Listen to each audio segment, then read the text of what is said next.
Showers and thunderstorms getting ready to increase for your Saturday. We'll track the possibility of some local flash flooding just ahead. A body found near a rural Clark County road, and tonight the family of a missing Northern Kentucky murder victim thinks that body could be his. Thousands of people in Cynthiana are preparing for a big weekend as they celebrate the success of a well-known graphic novel that's also become a hit TV show.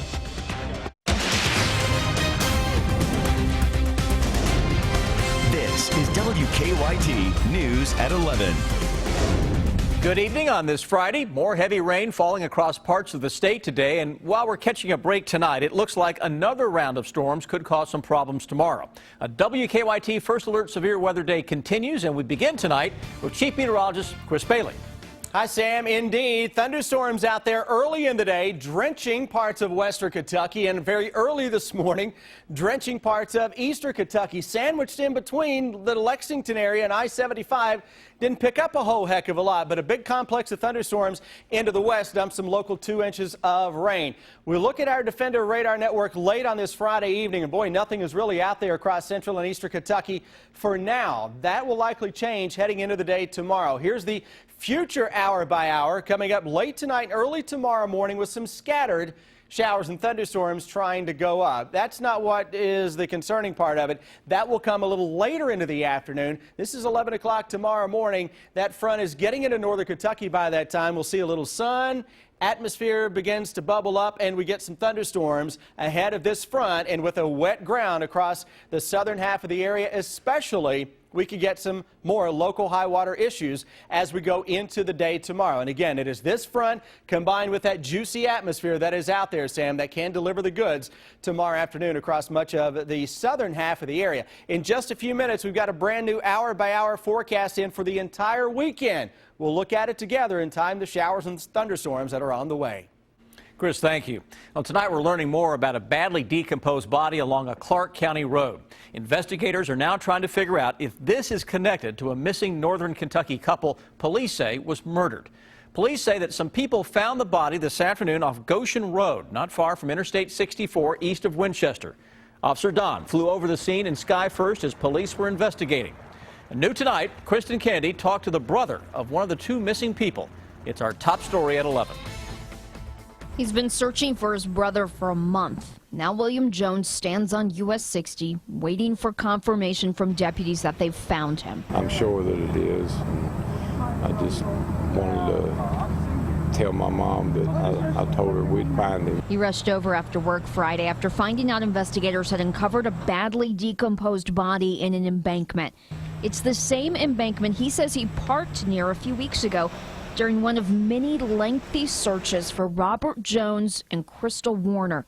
The couple went missing in early July. Craig Pennington is charged with their murders, and up until Friday, friends and family had searched in vain. We were all actually gathering for tomorrow to start back out another search.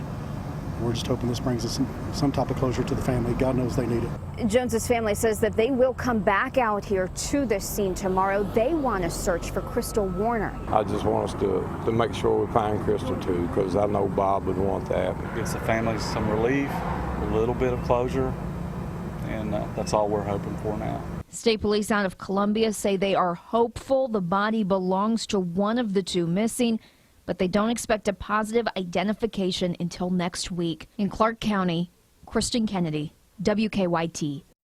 The state police post out of Columbia, the same post handling the murder investigation of the couple, is handling the case now in Clark County. The couple was last seen alive in Washington County, which is in the Columbia Post area. 3 months after police say she killed her parents, an Owsley County woman has been released from jail. Police charged 48-year-old Lynette McQuinn with 2 counts of murder, and a judge set a $1 million bond. But a grand jury did not indict her within a 60-day period, as Kentucky law requires. So a judge ordered McQuinn to be released from jail this morning. A family that lives near the home where McQuinn's parents lived says she showed up at their home and asked where her parents were. She was still in her jail outfit. As soon as I realized, we were both extremely nervous. The Commonwealth's Attorney's Office would not comment on why McQuinn was not indicted within 60 days. But she's still facing charges, and her case can still be sent to another grand jury. We have some new information tonight about a violent burglary at a Lexington home. Police say around 4 this morning, a man broke into a home on Dogwood Drive, asked the elderly woman inside for money, and then stabbed her. The burglar got away, and the woman was taken to the hospital. Tonight, Lexington police say they have questioned 35-year-old David Williams in connection to this case. And while they're still investigating if he was involved, police say they did arrest him on unrelated charges of burglary and forgery. There's tension tonight in Chicago after investigators released videos showing the moments before and after police shot and killed an unarmed black suspect last month. Within seconds of spotting a reported stolen Jaguar, police fired more than a dozen shots at the car, which they say 18-year-old Paul O'Neill was driving. Police say O'Neill sped off and rammed into a police car. After he jumped out of the car, police say they shot him in the back. The shooting itself was not captured on police body cameras, only the aftermath. Police believe that O'Neill was shooting at them, but they did not find a gun on him or in the car. 3 of the police officers involved have been placed on administrative leave, and the Chicago police superintendent says a new policy may have been violated, which prevents officers from firing at a moving vehicle. And new tonight, Lexington police hope some surveillance pictures will help them find a suspected jewelry store thief. Police say the pictures were taken at Farmer's Jewelry on Euclid Avenue last Friday. They say the woman, seen here, switched out a necklace she had been wearing with a white gold necklace the store was selling. Police say the woman left the store before anyone noticed. They say the stolen necklace is worth about $1,000. Zombies are taking over Cynthiana, but it's all for fun. Thousands of living people are expected to show up for the city's Walking Dead Day tomorrow. 2 Cynthiana men created the Walking Dead graphic novel, which inspired the hit AMC show of the same name. New at 11, Victor Puente shows us some of the last-minute preparations for the big event. The party doesn't start until Saturday morning. There's already a festival-like atmosphere here in Cynthiana as they prepare to host thousands of fans of The Walking Dead. The streets of downtown Cynthiana are already closed as city workers prepare to stage a zombie apocalypse. It's been more exposure for the city than we've gotten since probably the '97 flood. The 2 men responsible for the comic book that inspired the TV show are from Harrison County, and when they were to be honored with a marker, they decided to make a day of it. It's something that started on paper, and then to see like my whole hometown get behind it, there's not anything that really describes it. It's heartwarming and it's awesome, and it's just super excited. The comic book begins in Cynthiana, which has already led to some visitors, but tomorrow they're expecting thousands. Yeah, they want to see Pike Street. They want to see the hospital. They want to see like the stuff from the book. In addition to the first 6 issues, Tony Moore also drew the cover of the limited edition comic that's being given out tomorrow. The line for the book began Friday afternoon. It'll be like a Comic-Con, but in the context of Cynthiana, so like I don't know how those two will come together. Moore says he's excited to see his hometown celebrate his work, but he's even happier thinking about how his work is influencing others. So to think, yeah, like maybe this is going to light a fire in some kid's head, and like who knows what that kid's going to create. Tomorrow, visitors will get to meet Tony Moore and Robert Kirkman. They'll also get to take a tour of the hospital that Rick Grimes wakes up in the first issue of the comic book. In Harrison County, Victor Puente, WKYT. And yes, that was a plane in the middle of the street. Walking Dead Day will continue until 6 tomorrow night. We have more information on WKYT.com. Today, Walking Dead creator Robert Kirkman talked to our Amber Philpott in an exclusive interview. He admits he wasn't allowed to watch scary movies growing up, yet now writes about zombies. The main character in The Walking Dead is Rick Grimes. He's from Cynthiana, and Kirkman says that was intentional. It was a place that I knew, and I also wanted to do a story that, I don't want to say real people, but normal, relatable, average people. Kirkman says The Walking Dead has been a labor of love for him. He and his wife are also focused on turning a home in Harrison County into a bed and breakfast as a way to invest back into the community that they love. Kirkman and artist Tony Moore will play key roles in tomorrow's Walking Dead Day. Tonight, Republican presidential nominee Donald Trump has changed his mind about one of the issues that he took some criticism for this week. That's in 9 minutes. And then the FAA now investigating after 4 commercial pilots reported seeing something distracting while flying over Kentucky. It is a WKYT First Alert Severe Weather Day. Not so much for what is going on tonight, but as what is coming down the road later on our Saturday, and that's the potential for some thunderstorms across central and eastern Kentucky. What we're dealing with now in your Defender Radar Network is a whole lot of nothing. That's exactly what we like to see. You're okay tonight. You got nothing to worry about when you go to sleep. No severe weather. Shouldn't be any flooding rains tomorrow afternoon. And that may change a little bit with some at least local high water issues as a possibility. Here is a cold front that is off to our north and northwest. It's slowing down as it gets toward Kentucky. There's a little wave of low pressure developing to the west. We got flooding rains tonight into parts of Missouri and Arkansas, but as this front makes its way into central and eastern Kentucky, second half of the day tomorrow, it will get some thunderstorms to flare up into the heart of the afternoon.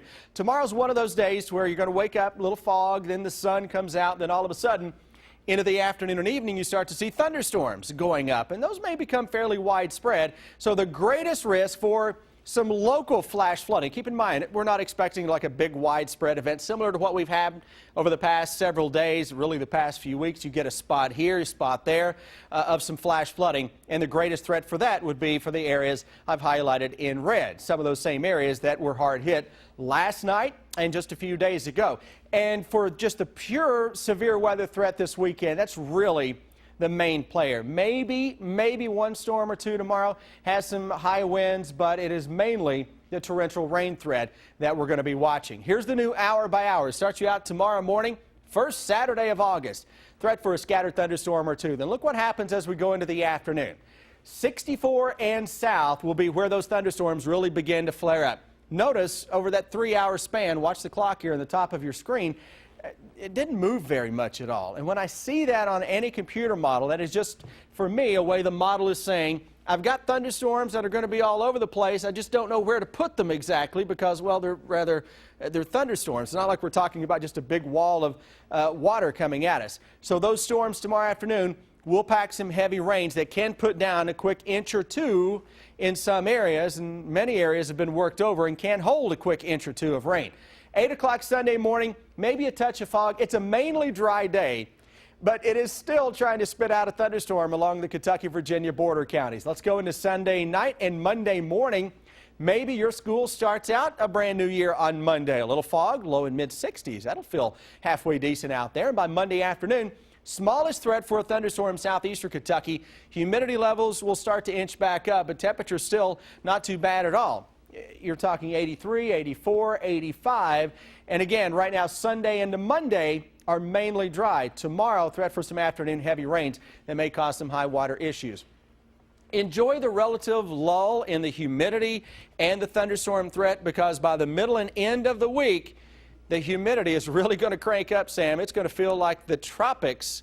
Middle and into next week, I think, is the most humid air we've had so far in this summer that has been featuring a lot of muggy air. That's saying something. So enjoy the next day or two, right? Yeah, exactly right. Tomorrow afternoon, check back in. Mike tomorrow morning, Jim tomorrow afternoon and evening. We'll keep you covered in case we get some local high water. All right. Thanks, Chris. You bet. Small eastern Kentucky city could be dissolved in coming months. The reason why in 8 minutes. Tonight, Republican presidential nominee Donald Trump endorsed House Speaker Paul Ryan just days after saying he was not ready to do so. It comes after a rough week for Mr. Trump as polls continue to show Democratic nominee Hillary Clinton with a growing lead over him. Craig Boswell has the latest from the campaign trail. Donald Trump finally endorsed House Speaker Paul Ryan. He's a good man and he's a good guy.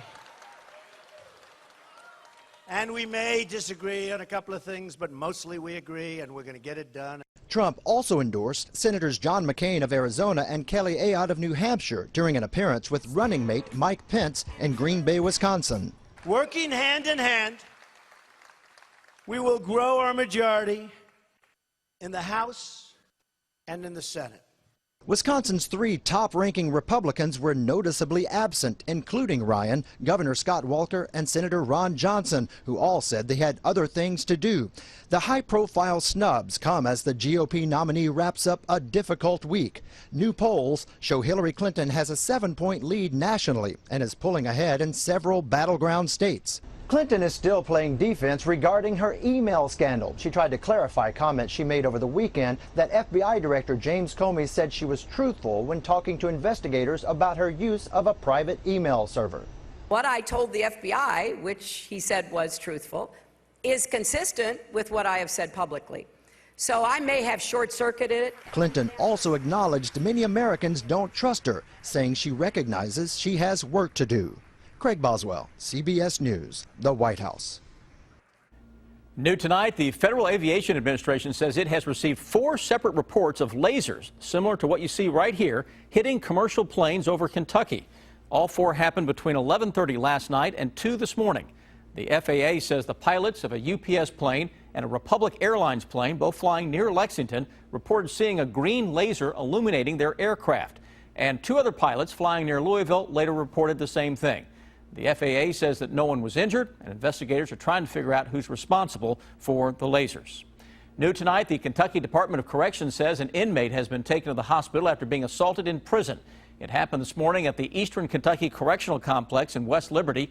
Investigators say the inmate was taken to UK Hospital, but his condition is not known tonight. They have not released any other details about the assault. A grand jury has indicted the Clay County Judge Executive and the county's road foreman. Police arrested Judge Executive Joe Asher and road foreman Buford Jarvis today. They were indicted on 9 charges, including abuse of public trust and bribery. Investigators say the 2 men used public money and equipment to do work on people's homes while still billing them. These monies were never turned in, and even if the monies had been turned in, the county cannot use public equipment that's owned by the government to do private jobs. Asher's family claims he was set up and did nothing wrong. An arraignment date has not yet been set in the case. Voters in a small Perry County city will decide this November whether it should be dissolved. A petition to dissolve VICO was presented to the Perry County clerk yesterday morning, and county leaders say there were enough signatures on it to put the issue on the ballot. The city's mayor says that some people in VICO feel like they're not receiving enough services for the amount of taxes that they're paying. You still feel like you've not done something right if so many people want, to dissolve the city, but then you got to think of what their reasoning is behind it.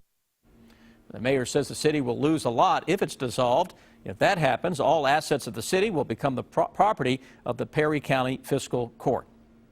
Lee K's in next with sports, and the UK football team beginning preseason camp this afternoon. Lee K? Yes, they did, Sam. Practice number 1 was this afternoon, but this morning it was media day, and one of the Wildcats I spoke to was big Matt Elam. Although he's not quite as big as last season, find out why that's a good thing next in sports.